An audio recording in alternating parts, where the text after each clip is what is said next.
बिस्मिल्लाहिर्रहमानिर्रहीम, अस्सलाम वालेकुम। आज 26 फरवरी है और दिन है बुध का। इस वक्त जब मैं ये वीडियो रिकॉर्ड कर रहा हूँ तो 3 बजे का टाइम है, यानी मैं आपको 3 बजे तक की सूरत हाल से आगाह कर रहा हूँ। मैं ये टाइम आपको इसलिए बता रहा हूँ कि किसी भी लम्हे ये खबर आ सकती है। सुबह के 5 बजे भी आ सकती है, 8 बजे भी आ सकती है, 9 बजे भी आ सकती है, 10 बजे भी आ सकती है कि तहरीक तहफ़्फ़ुज़ आईन पाकिस्तान की जो कौमी कॉन्फ्रेंस है, वो कॉन्फ्रेंस के लिए ये जो चौथा मकाम है जहाँ इस वक्त मैं मौजूद हूँ, इस मकाम की भी जो एक तैयारियाँ थी वो धरी की धरी रह गई हैं और यहाँ पर कॉन्फ्रेंस नहीं कराने दी गई। और ये भी हो सकता है कि सुबह अब से तकरीबन यानी 5-6 घंटे बाद या सूरज तो ज़ाहिर तुलू होगा 2-2.5 घंटे बाद, तो आपको पता चले कि सुबह जैसे ही सूरज तुलू है तो आप तक ये खबर पहुँचे कि पुलिस ने इस होटल को, इस हॉल को घेरे में ले लिया है और अनाउंस ये कर दिया गया है इंतज़ामी की तरफ से कि तहरीक तहफ़्फ़ुज़ आईन पाकिस्तान यहाँ पर 2 रोज़ा कौमी कॉन्फ्रेंस नहीं करवा सकती। ये बात मैं इसलिए कह रहा हूँ कि तहरीक तहफ़्फ़ुज़ आईन पाकिस्तान ने जब इस कौमी कॉन्फ्रेंस का ऐलान किया तो 3 मकामात के ऊपर, जिन मकामात के नाम जो हैं वो शाइस्ता खोसा साहिबा और अख़ुंज़ादा हुसैन साहब जो है, कुछ देर पहले 3 के प्लेटफॉर्म से हमने एक वीडियो की, जो हमारे दोस्त हैं रिजवान गलज़ई साहब और ज़ुबैर अली खान साहब और उमर जट साहब, उनका जो 3 का प्लेटफॉर्म है उससे हमने यहाँ पे वीडियो की और असद चौधरी साहब भी साथ थे, फैज़ान अशरफ साहब थे, दीगर दोस्त थे हमारे जो यहाँ पर पहुँचे। और हम जब यहाँ पर आए तो हमने देखा कि यहाँ पर अख़ुंज़ादा हुसैन साहब जो तहरीक तहफ़्फ़ुज़ आईन पाकिस्तान के तर्जमान हैं, वो शाइस्ता खोसा साहिबा और इसी तरह से नासिर शहज़ादी साहब, ख्वाजा मुदस्सिर महमूद तौसी साहब, खालिद यूसुफ चौधरी साहब, सदीक खान तरीन, ये जो टीम है तहरीक तहफ़्फ़ुज़ आईन पाकिस्तान की, वो टीम यहाँ पर मौजूद थी। तैयारियाँ जारी थी और बहुत सा सामान जो है यहाँ पर पहुँचा दिया गया है, बाहर भी अंदर भी, और मज़ीद जो है वो टीम को अलासुब बुलाया गया है ताकि यहाँ पर जो भी प्रोजेक्ट लगाना है, जो भी चीज़ें हैं वो लगाई जा सकें। अब बड़ा सवाल ये है कि 3 मकामात पे जिन्होंने ये कॉन्फ्रेंस नहीं होने दी, 3 मकामात जिनके नाम उन्होंने उस वीडियो में बताए हैं, उधर पैसे भी दे दिए गए, लेकिन उसके बाद होटल की जानिब से, मालिकान की जानिब से, इंतज़ामी की जानिब से फ़ोन आया कि हम दबाव बर्दाश्त नहीं कर सकते, हमें थ्रेट किया गया है, हमें धमकियाँ मिली हैं, लिहाजा हम आपको इस कॉन्फ्रेंस की इजाज़त नहीं दे सकते। अब ये जो लेजेंड होटल है, ये इस्लामाबाद में G5 में रेड जोन के बिल्कुल करीब है और एक तरह से आप ये भी कह सकते हैं कि ये रेड जोन के अंदर ही आ जाता है, क्योंकि जहाँ पे ये मैं मौजूद हूँ लेजेंड होटल में, लेजेंड होटल के चंद कदम के फासले पर इलेक्शन कमीशन ऑफ पाकिस्तान है और इलेक्शन कमीशन के अपोजिट वज़ीर-ए-आज़म ऑफिस है और साथ ही सुप्रीम कोर्ट ऑफ पाकिस्तान है, फिर पार्लियामेंट है और दीगर इमारतें हैं। तो इसलिए जब E11 बिल्कुल इस्लामाबाद के एक कोना है जहाँ पे ना तो टीम की आमदोरफ्त का मामला था, ना कोई और मसला था, लेकिन अगर E11 में कॉन्फ्रेंस नहीं होने दी गई तो ये इतनी प्राइम लोकेशन के ऊपर, जहाँ पे डिजिटल मीडिया की एक्सेस होगी, जहाँ यूट्यूबर्स की एक्सेस होगी, जहाँ वकला की एक्सेस होगी, यहाँ पर कैसे करने दी जाएगी कॉन्फ्रेंस, ये एक बड़ा सवाल है। और जब तक ये कॉन्फ्रेंस शुरू नहीं हो जाती तो तब तक आप ये नहीं कह सकते कि ये कॉन्फ्रेंस यहाँ पर होगी। और इसमें एक और चीज़ बहुत इंपॉर्टेंट है, टीवी चैनल आपको पता है कंप्रोमाइज्ड हैं, टीवी चैनल के मालिकान अपनी रूह किसी और के हवाले कर चुके हैं पैसे लेकर, लिहाजा आज पूरा दिन आपको जो एक्टिविटीज़ नजर आएंगी वो डिजिटल मीडिया पे नजर आएंगी। अच्छा, एक बड़ा सवाल है आपके जहनों में भी होगा कि हमने तो इस इवेंट की कोई हाइप नहीं सुनी, हमने तो इस इवेंट के बारे में कोई ज़्यादा सुना नहीं है, हमें तो इस इवेंट का ये अंदाज़ा भी नहीं है कि क्या इवेंट हो रहा है, तो फिर इस इवेंट के हवाले से इतना खौफ क्यों है हुकूमत और हुकूमती इदारों के अंदर कि वो ये कॉन्फ्रेंस नहीं होने दे रहे। हाँ, मैं आपको अंदर की कहानी बता देता हूँ कि क्यों इदारे जो हैं और हुकूमत जो है वो इस इवेंट की राह में रोड़े अटका रही है। इस चीज़ को सुनकर अच्छा बहुत सारी चीज़ें ज़ाहिर है ऑफ द रिकॉर्ड हमें ये बताई गई थी और हमारे नोटिस में थी, लेकिन बहुत सी बातें हम इसलिए नहीं बता रहे थे कि वो बात हमारी तरफ से लीक ना हो। बाकी अगर तहरीक तहफ़्फ़ुज़ आईन पाकिस्तान की लीडरशिप के अंदर से अगर कोई खबर लीक हो जाती है तो वो ज़ाहिर है उनका मामला है, लेकिन हम कम अज़ कम ना बताएं। लेकिन मैं अब आपको बता देता हूँ कि क्यों इतना खौफ है इस कॉन्फ्रेंस के हवाले से, हालांकि इस कॉन्फ्रेंस की तो सोशल मीडिया पर कोई हाइप ही नहीं है, कोई बात ही नहीं हो रही। यानी मैं जहाँ भी गया हूँ पिछले 2 हफ्तों में, कहीं पे मैंने नहीं सुना कि किसी एक भी पाकिस्तानी ने मुझे कहा हो कि यार वो एक कॉन्फ्रेंस हो रही है, वो बड़ी अहम है, कोई हाइप नहीं थी। लेकिन इदारों के पास ये रिपोर्ट है कि ये बड़ी खौफनाक किस्म की ये 2 रोज़ा कौमी कॉन्फ्रेंस होने जा रही है। क्यों ये खौफनाक है, क्यों इदारे खौफज़दा हैं, क्यों पैनिक है इस वक्त शहर इक़्तिदार में? उस पैनिक की वजह यह है, उस परेशानी की वजह यह है कि इमरान खान की हुकूमत ख़त्म होने के बाद पहला इतना बड़ा इवेंट होने जा रहा है जिसके अंदर तमाम अपोजिशन पार्टियों की नुमाइंदगी है। पहला ऐसा इवेंट होने जा रहा है जिसके अंदर अक्रॉस द बोर्ड तमाम अपोजिशन पार्टियों की इसके अंदर नुमाइंदगी है, 1 या 2 बड़ी छोटी छोटी तांगा पार्टियों को छोड़कर, और इसके अंदर बड़ी ऐसी पार्टीज की नुमाइंदगी होने जा रही है जो अवाम के हकीकी नुमाइंदा हैं और जिसमें ज़ाहिर है ख़ास तौर पे तहरीक इंसाफ है और फिर उनके साथ मजलिस इत्तेहादुल मुस्लिमीन है, सबज़ादा हामिद रज़ा साहब हैं, महमूद खान चकज़ई साहब हैं, अख्तर मेंगल साहब हैं और इसी तरह से जमीयत उलमा इस्लाम की भी नुमाइंदगी होगी। तो एक इतनी बड़ी कुछ और भी तंजीमों की नुमाइंदगी होगी। तो एक इतना बड़ा जो प्लेटफॉर्म है, इतनी बड़ी जो कॉन्फ्रेंस होने जा रही है, अब एक तो यह है कि ये पहली ऐसी कॉन्फ्रेंस है जिसमें तमाम अपोजिशन जमातों की नुमाइंदगी होने जा रही है। दूसरा जो मामला है वो बहुत सेंसिटिव है इदारों के लिए, हुकूमत के लिए। वो सेंसिटिव इसलिए है कि ये जो 2 रोज़ा कॉन्फ्रेंस है, इसका आइडिया क्या है? इसका आइडिया ये है कि इसमें वकला को भी बुलाया गया है, ताजरों के नुमाइंदों को भी बुलाया गया है, मीडिया को भी बुलाया गया है, सोशल मीडिया को भी बुलाया गया है, इसमें ओवरसीज पाकिस्तानियों के नुमाइंदों को भी बुलाया गया है, इसमें रिटायर्ड जजेस को भी बुलाया गया है, रिटायर्ड ब्यूरोक्रेट्स को बुलाया गया है, रिटायर्ड आर्मी ऑफिसर्स को बुलाया गया है। और इस कॉन्फ्रेंस की जो मैं आपको बताना चाह रहा हूं कि सेंसिटिव पॉइंट ये है कि 2 रोज में दानिश्वर, सहाफ़ी, अदीब, दानिश्वर, हर मकतबा फ़िक्र, हर शोबे से लोग आकर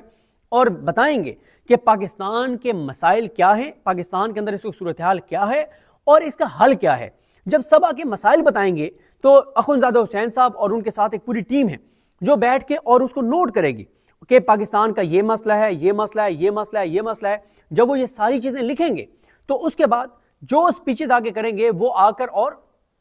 हल भी तजवीज़ करेंगे। और हल वो ये तजवीज़ करेंगे कि इसका हल ये चीज़ें करनी चाहिए। जब डायग्नोज हो जाएगा, देखिए जब आप डॉक्टर के पास जाते हैं, डॉक्टर बहुत से आपके मेडिकल टेस्ट करवाता है, डॉक्टर एक्सरेज करवाता है, और जब डॉक्टर मेडिकल आपके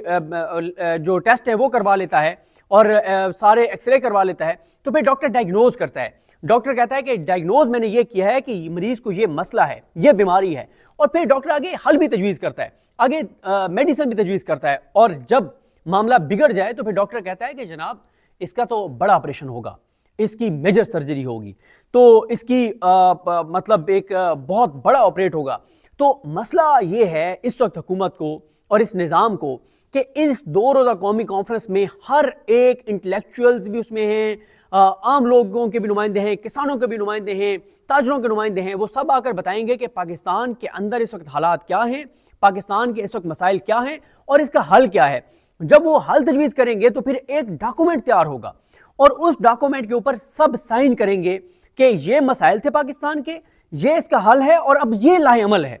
इस लाएअमल पे हम सब चलेंगे। तो ये चीज़ बहुत सेंसिटिव है कि ये 2 रोज़ा जो कॉन्फ्रेंस है, इसकी जो स्पीचेस हैं,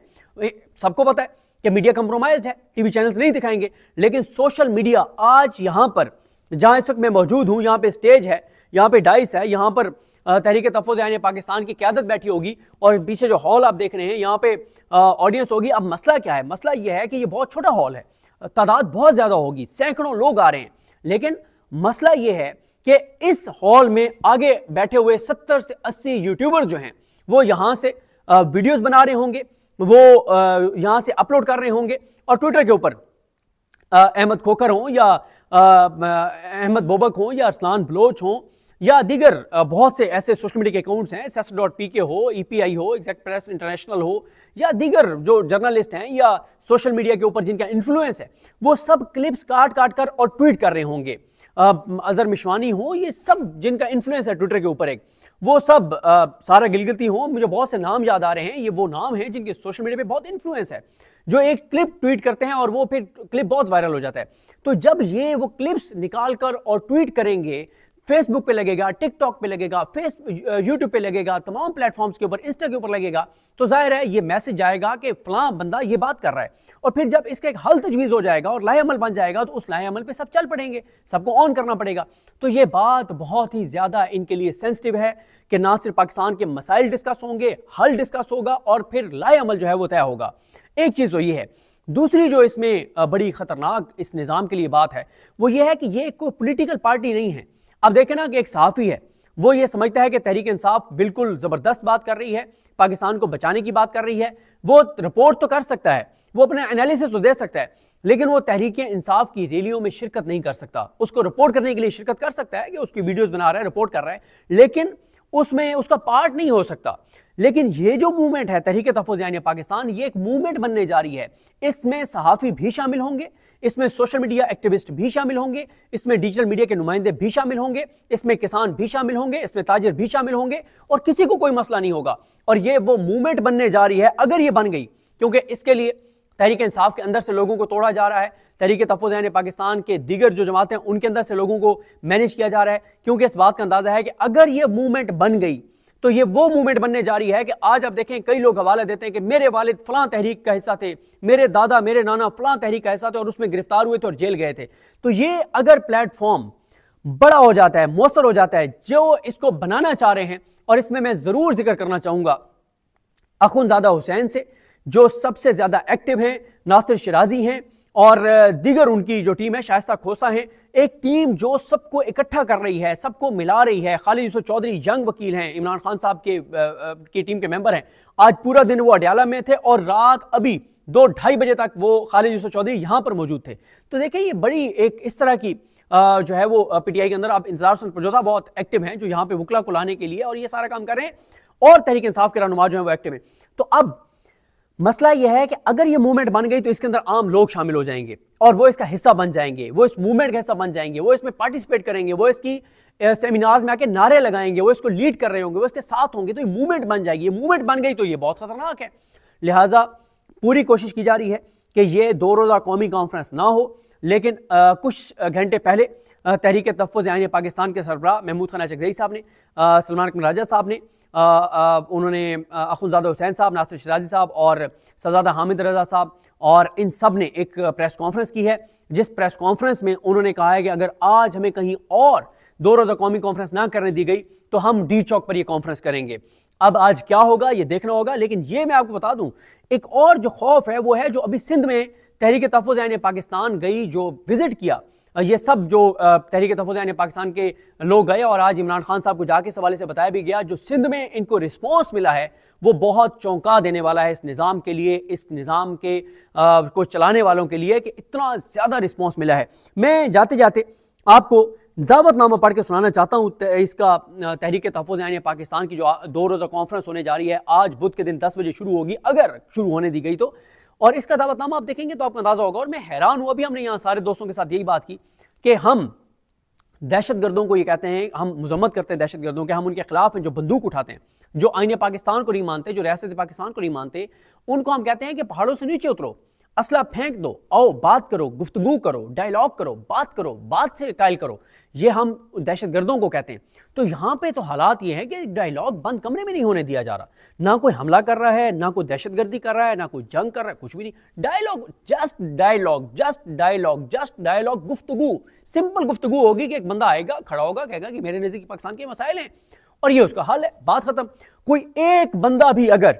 इस स्टेज पे खड़ा होके, अगर कोई एक बंदा भी खुदा ना खास्ता असला उठाने की बात करेगा तो सबसे पहले हम खड़े होंगे, हम उसकी मजम्मत करेंगे। ये नहीं हो सकता कि इस कौमी कॉन्फ्रेंस में खड़ा होकर कोई आइन से हट के चलने की बात करे, असला उठाने की बात करे, ना कोई स्टेज से कोई बात करने देगा। महमूद खान अचकज़ई साहब बैठे होंगे, अल्लामा नासिर अब्बास बैठे होंगे, कैसे किसी को बात करने देंगे कि हम असला उठाएंगे? नहीं। लेकिन गुफ्तगू भी नहीं होने दी जा रही, क्योंकि वजह वही है कि निज़ाम बहुत कमज़ोर है और इस निज़ाम को इस बात का पता है कि ज़रा सा मूवमेंट शुरू हो गई तो ये निज़ाम गिर जाएगा, क्योंकि बहुत कमज़ोर निज़ाम है। जाते जाते आपको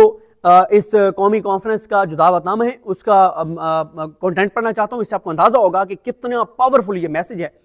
कहा गया है, ये जिसको दावतनामा भेजा गया उसमें कहा गया कि पाकिस्तान की तारीख गवाह है कि 1947 में एक आज़ाद और ख़ुद मुख्तार रियासत के ख्वाब के साथ मारज़े वजूद में आने वाला मुल्क वक्त गुजरने के साथ साथ शदीद बहरानों का शिकार होता चला गया। इब्तदा में हमने एक तरक्की पजीर, खुशहाल और जमहूरी रियासत की बुनियाद रखने की कोशिश की, लेकिन साजिशों, गैर जमहूरी कुव्वतों की मुदाखलत, कमज़ोर सियासी निज़ाम, बदउनवानी और इदारा जाती टुकराव ने मुल्क को अदम इस्तेहकाम की दलदल में धकेल दिया है। पाकिस्तान इस वक्त तारीख के नाजुक तरीन दौर से गुजर रहा है। 8 फरवरी 2024 के आम इंतखाबात ने जमहूरी अमल पर गहरे सवालात उठा दिए, अवाम का मैंडेट पामाल कर दिया, जमहूरी अक़दार को पसे पुश डाल दिया और मुल्क को एक ऐसे दोहराए पर आन खड़ा किया जहां आगे बढ़ना महाल हो चुका है और हर गुजरता दिन अवाम में मायूसी और बेचैनी में इजाफा कर रहा है। ये इंतखाबात सिर्फ सियासी अमल को नहीं, पाकिस्तान के जमहूरी मुस्तकबिल को सवालिया निशान बना चुके हैं। यह संगीन सूरत हाल इस अमर की मुतकाजी है कि हम सर जोड़कर बैठें और एक कौमी बयानिया तरतीब दें जो आइन की बालादस्ती और कानून की हुक्मरानी के तहत पाकिस्तान के सियासी, आइनी, मुआशी और समाजी मुस्तकबिल के लिए एक वाज़ेह सिमत का तयन करे। इस तनाजुर में 2 रोज़ा कौमी कॉन्फ्रेंस का इनेकाद किया जा रहा है। ताकि बतौर कौम अपनी सिमत का तयन कर सकें और पाकिस्तान के मुस्तकबिल पर गहरे गौर व फिक्र के बाद अमली इकदाम तजवीज़ करें। आए मुल्क व कौम के लिए अपनी आवाज़ बुलंद करें, तारीख का हिस्सा बने और पाकिस्तान को दोबारा जमहूरी राह पर गामजद करने के लिए अपना हिस्सा डालें। यह पूरे पाकिस्तान को दावत है, पाकिस्तान के आम लोगों को दावत है। और एक चीज़ और जहन में रखें कि तहरीक इंसाफ को अकेला तो टारगेट करना आसान है, लेकिन जब यह मूवमेंट बन गई तो फिर एक ताजर है, एक दुकानदार है, उसको ये तो मसला हो सकता है कि वो तहरीक इंसाफ में शामिल होकर कोई एक्टिविटी करे, लेकिन जब बात होगी आईने पाकिस्तान को बचाने की, पाकिस्तान को बचाने की तहरीक होगी, तो तहरीक में फिर लोग जुड़ते चले जाते हैं और लोग आते चले जाते हैं और फिर वो कारवां बन जाता है, वो तहरीक बन जाती है। तो इसलिए ये आज की कॉन्फ्रेंस का अब आपको अंदाज़ा हो जाना चाहिए कि ये कितनी इस निज़ाम के लिए खौफनाक कॉन्फ्रेंस है, ख़तरनाक कॉन्फ्रेंस है, इस निज़ाम की बका के लिए, उसके वजूद के लिए, उसकी तसलसल के लिए, कि ये निज़ाम इस डायलॉग को, इस बंद कमरे में डायलॉग को भी शायद ना होने दे, बातचीत ना होने दे। तो ये आज एक बड़ी एक्टिविटी होने जा रही है और इसमें अदलिया के ऊपर बात होगी, जस्टिस जाहिया खान के ऊपर बात होगी, जस्टिस आमिर फारूक पे बात होगी, जस्टिस आलिया नीलम पे बात होगी, इस्लामाबाद हाई कोर्ट्स में, तमाम हाई कोर्ट्स में जजेस जिस तरह लाए गए उनके ऊपर बात होगी। जो 5 आज़ाद जज हैं इस्लामाबाद हाई कोर्ट के, जस्टिस मोहसिन अख्तर कियानी साहब, जस्टिस सरदार एजाज इसाक खान साहब, जस्टिस बाबर सत्तार साहब, जस्टिस समन रिफत इम्तियाज साहब और जस्टिस अरबाब मोहम्मद ताहिर साहब, उनके ऊपर बात होगी। मसूली शाह साहब, मुनीब अख्तर साहब, अतर मिनल्ला साहब, शाहिद वहीद साहब, अकील अब्बासी साहब, मलिक शहजाद अहमद खान साहब, इन जस्टिस आयशा मलिक साहबा, इन जजेस के ऊपर बात होगी। तो ये बहुत इंपॉर्टेंट आज इवेंट होने जा रहा है और पहले हमने इस पर बहुत ज़्यादा बात नहीं की थी, लेकिन अब क्योंकि ये किस्सा सबके सामने आ चुका है कि क्यों ये इतनी ज़्यादा ख़तरनाक है और क्यों इसके ऊपर निज़ाम इतना घबराया हुआ है, तो ये वजूहात हैं। बहरहाल जी, आज हम आपको मुख्तलिफ डिजिटल मीडिया प्लेटफॉर्म से आपको आगाह करते रहेंगे। देखते हैं, चंद घंटे बाकी कि इस कॉन्फ्रेंस को होने दिया जाता है या नहीं होने दिया जाता। जो भी होंगी तफसीलात ट्विटर के जरिए आप तक पहुंच रही होंगी, फेसबुक, यूट्यूब, टिकटॉक, हर प्लेटफॉर्म के जरिए आप तक पहुंच रही होंगी और हम भी मुख्तलिफ प्लेटफॉर्म्स पे आपको आगाह करते रहेंगे। मुझे अपनी दुआ में याद रखें। अल्लाह करीम हम सबका हामी नासरो। अल्लाह हाफिज़।